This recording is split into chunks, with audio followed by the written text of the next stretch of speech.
Tonight, a slain hostage laid to rest. Israel races to keep the Gaza truce alive before time runs out for the others still in captivity. Do everything for deal to release all the hostages and end this war. Plus, Congress sounds the alarm on global threats as President Trump's immigration crackdown puts Haitian migrants in limbo. We speak with a gang leader some say holds the keys to Haiti's future. And Elon Musk offers federal workers a second chance to justify their jobs amid mass layoffs. Plus, a blow to the pro-life movement. The Supreme Court keeps abortion clinic buffer zones in place. What it means for free speech. All this and more tonight on Faith Nation.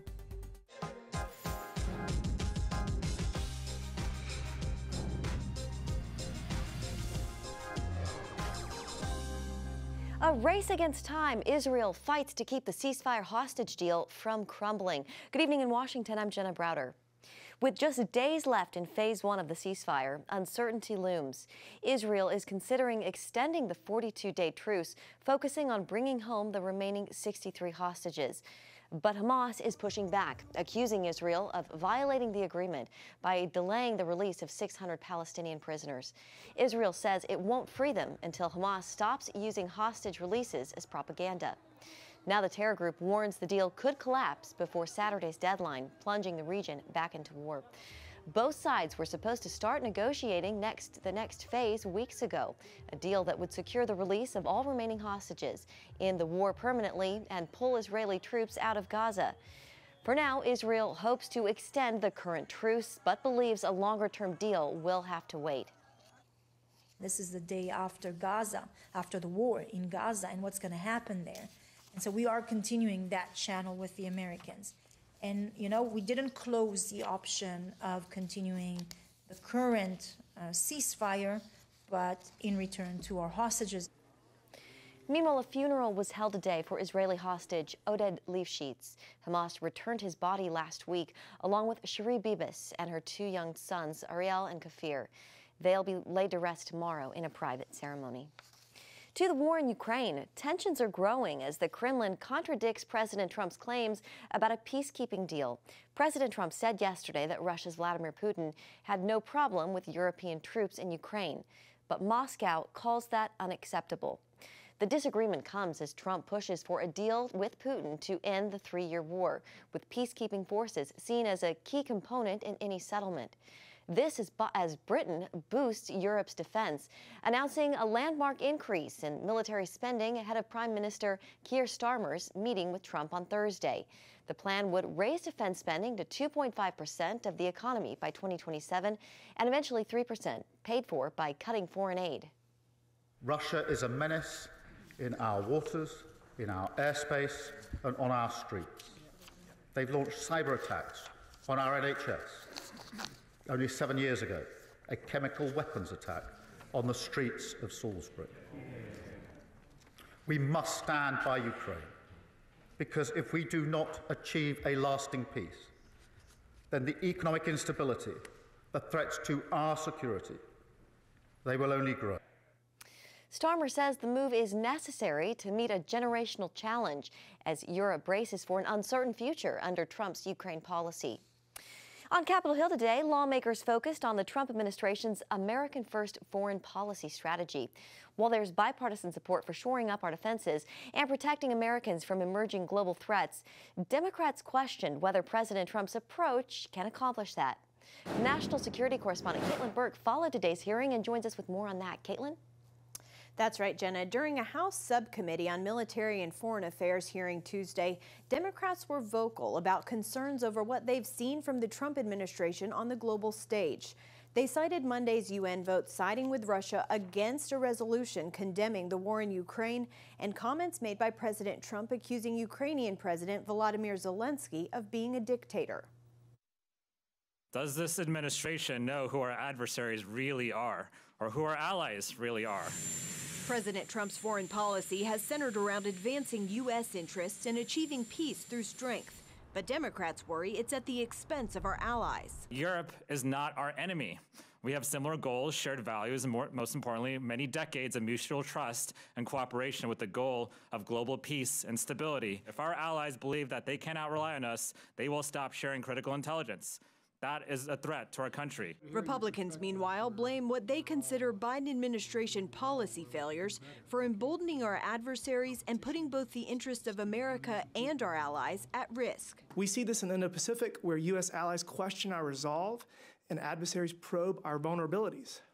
The previous administration's failure to respond decisively to challenges, whether in the South China Sea, the Taiwan Strait, or securing critical supply chains, has dissolved confidence in America's leadership.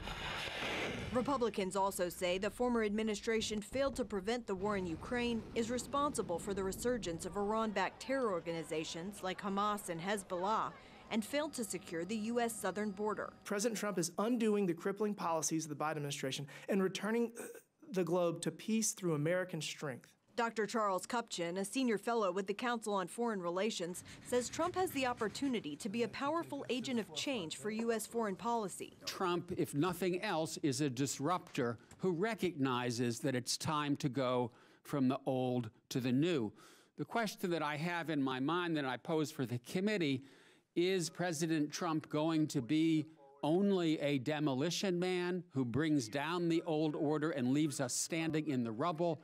Or is he actually going to be someone who brings us from the old to the new and builds an American grand strategy and international system that is better? The Heritage Foundation's Brent Sadler warned lawmakers that to deter future aggression from countries like China and Russia will require a fresh perspective. The focus on just readiness is a failure. Focus just on capacity is a failure. And focus just on some new capabilities and, modern weapon systems is also a failure. We're in an and world. We have to do all three of those things if we hope to keep the peace.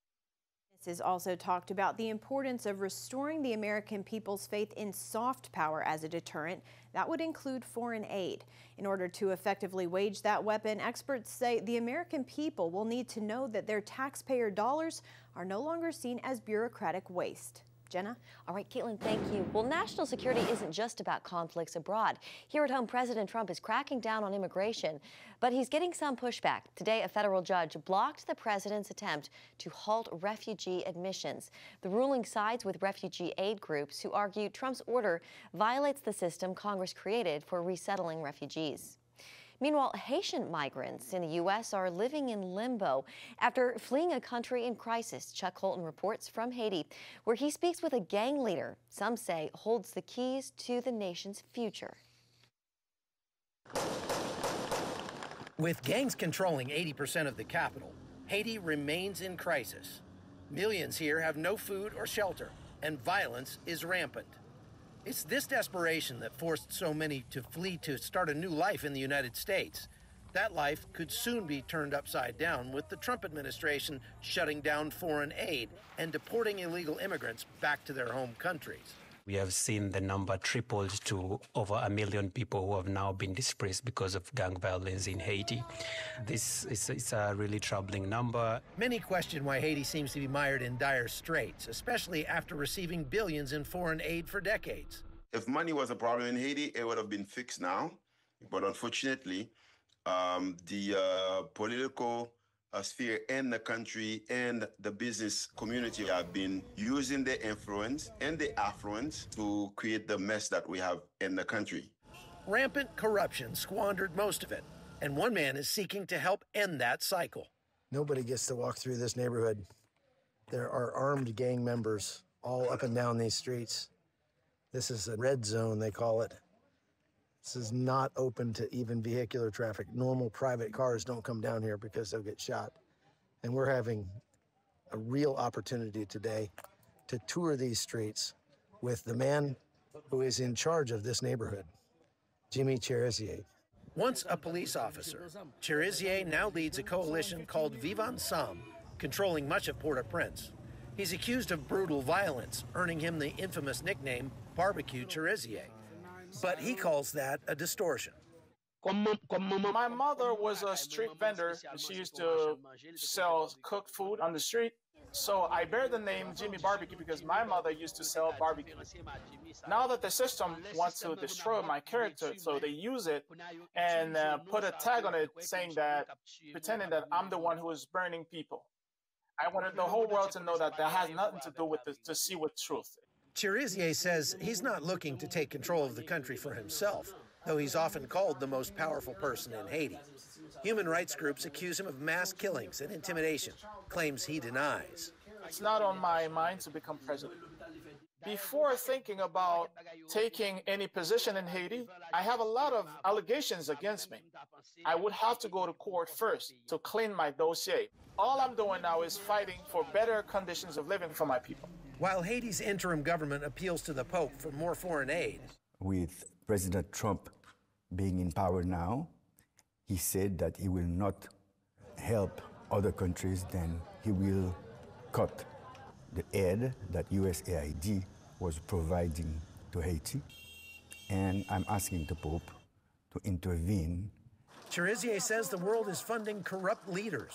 He wants the U.S. to cut off all support and help him bring peace to his country. Every day, we are promoting dialogue to stop the violence. If we come to a dialogue with Mr. Trump's secretary, we will do what we say. With potentially thousands of deportees soon arriving in Haiti, an even bigger crisis may be brewing. Considering the history of aid to the country, however, more money might not be the solution. We need to drain the swamp. From Port-au-Prince, I'm Chuck Holt for CBN News. Thanks, Chuck. And before we go to break, an update on Pope Francis. The Vatican says the 88-year-old pontiff continues to battle double pneumonia and slight kidney insufficiency, but did acknowledge that he slept well overnight. Catholic faithful have been gathering outside the Vatican to pray. Thousands traveled to St. Peter's Square to lift their petitions on behalf of the ailing pontiff. He's been in the hospital now for 11 days and remains in critical condition despite showing some improvement. The subdued crowd praying for his recovery and expressing gratitude for his leadership. Up next, federal jobs on the line. Elon Musk's crackdown on government waste takes another turn. What Congress is saying about the latest shakeups next.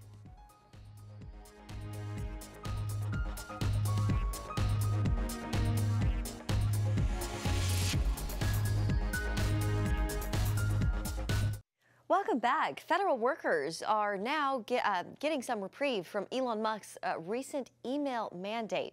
As uncertainty grows across Washington, lawmakers are working together on DOJ's efforts to cut wasteful spending. CBN's Michelle London joins us now on Capitol Hill. Michelle, you spoke with Republican Congressman Tim Burchett about this. Yeah, that's right, Jenna. Rep. Burchett sits on the newly formed DOJ subcommittee. He tells me it's important to make sure legislation around wasteful spending is passed quickly, so President Trump's executive orders will stick in the future, ultimately saving billions of dollars for taxpayers. As Elon Musk aggressively works to reduce the federal workforce, he's doubling down on his ultimatum to federal workers to explain their accomplishments or be fired. There was a lot of genius in sending it. We're trying to find out if people are working. And so we're sending a letter to people. Please tell us what you did last week. Some federal workers are stuck in limbo, as some lawmakers are making a public plea to Musk on their behalf. If I could say one thing to Elon Musk, it's like, please put a dose of compassion in this. These are real people. But Rep. Burchett wants DOJ to have long-term success. And is incredibly corrupt. Is how he's describing the current state of wasteful spending in Washington. During their first hearing, the DOJ subcommittee says it talked to witnesses who shared plans to improve payment systems and decrease fraud. According to the subcommittee, billions of taxpayer dollars were lost to improper payments. It was just 7 years ago, and our budget was around $4.5 trillion. We were spending that. We're now spending over $7 trillion.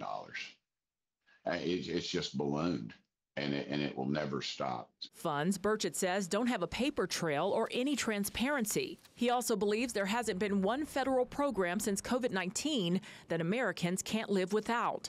Burchett tells CBN News he's in favor of Musk moving quickly. Yeah. Do you feel like these cuts are moving too fast? No, I don't. Again, I don't think we have much time. I'm getting a lot of blowback from folks that have been working from home and have since moved out of the area, thinking that they're going to get to keep their job. DOJ's latest round of actions include requiring federal employees to return to the office, on par with the president's executive order signed last month. During a recent conservative political action conference, Trump addressed his federal buyout plan, claiming about 75,000 federal workers had accepted what his administration has called deferred resignations. I hope they do a complete paper trail and show where all that money goes and who gets paid, because I suspect some members of Congress will be embarrassed by some of it. Burchett says he hopes this committee will continue to expose government waste and eventually pass legislation to protect the president's orders. Things that President Trump is doing by executive order are done at a stroke of a pen, and they can be undone at the stroke of a pen. That's why we need legislation in place to back these things up, to backstop. And Jenna, more than 20 civil service employees resigned today from DOJ, saying they refuse to use their technical expertise to, quote, dismantle critical public services. Jenna? Michelle, Speaker Johnson seems to be projecting some confidence about the odds of passing a spending bill soon. What is Congressman Burchett saying about that?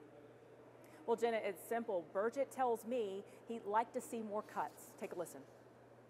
We're $36 trillion in debt. We're cutting, I believe, around 2%, around $200 billion, which is laughable, which is, unfortunately, in Washington, that is laughable.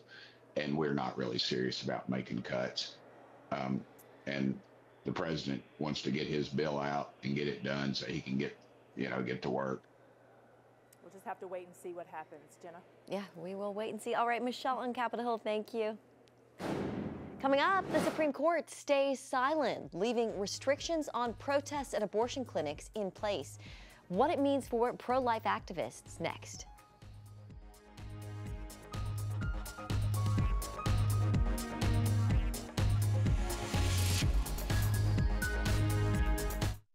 The Supreme Court has dealt a setback to the pro-life movement, the justices turning away 2 cases challenging laws that limit protests near abortion clinics. Pro-life activists argue that the Illinois and New Jersey laws violate their First Amendment right to free speech. Attorneys for those cities say the laws are meant to curb protesters' behavior. Justices Samuel Alito and Clarence Thomas said they would have heard the cases. All right, here with us now is Brad Jacob, Associate Dean and Professor at Regent University School of Law. Brad, welcome. So the Supreme Court declining to hear these challenges, what does that mean legally, Brad? And why do you think the justices, Alito and Thomas, were actually willing to hear them? Well, this is the latest in a long line of cases. The big one was from back in 2000, a case called Hill versus Colorado, where a number of cities have put up these buffer zones around abortion clinics so that you can't go in and hand out a pamphlet, can't go, talk to a woman who's considering an abortion before she goes into the clinic. And Hill versus Colorado held that those kinds of ordinances are okay, which means with the case being denied certiorari today, those laws will continue to have effect, even though it seems to be a pretty clear violation of the speech rights of the pro-life folks. Right, because if they're standing on the sidewalk, that's public space, right? Sidewalk counselors, Brad, say these buffer zones prevent them from peacefully offering the help that they want to give to women considering an abortion. How does this ruling impact their efforts and reaching these women? Well, unless they want to go to jail, they're going to have to stay outside these limits. And the limits are typically drawn in such a way that you can't get near the women who are going into the clinic. You might have to stay in a place where you can't get between, say, the parking lot and the front entrance to the clinic. The government claims that these are just very neutral laws to protect all healthcare facilities, that they don't want anyone protesting outside of any sort of healthcare facility. But the reality is people don't protest at appendectomy clinics. People don't, protest at eye laser surgery clinics. The only place people protest or counsel or try to share their beliefs is at abortion clinics. And the laws have only one purpose, which is to shut down the speech of people who are on the pro-life side of the abortion issue. And the hope was that since there is no longer a constitutional right to abortion, the court would be more open to reversing the Hill case and saying that these ordinances are unconstitutional. But unfortunately, only Justices Alito and Thomas took that position. You know, given the Dobbs ruling and the growing pro-life movement, do you think we could see this case again? Does it create a pathway maybe for the court to eventually strike down buffer zones?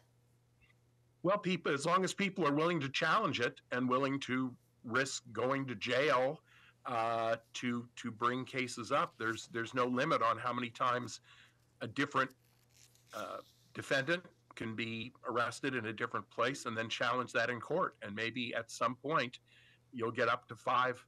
Well, you only need 4 out of 9 justices to get them to hear the case. And then, of course, you need 5 out of 9 to win the case. We can only hope that'll happen if people are willing to keep pushing it. Yeah. Brad, just a few seconds left, but do you think these rulings could have broader implications for pro-life advocacy outside clinics, things like prayer vigils or public demonstrations? Well, it all depends on what sort of law is written, but I think for the most part, the cities are just trying to keep the pro-lifers at a distance from the clinic. So if it's further away, it's probably not going to be a problem. Okay. Brad Jacob with Regent University. Brad, thank you. Nice to see you. Always my pleasure, Jenna. And still ahead, mint conditions for the Sled Dog Championship. That's next on Faith Nation.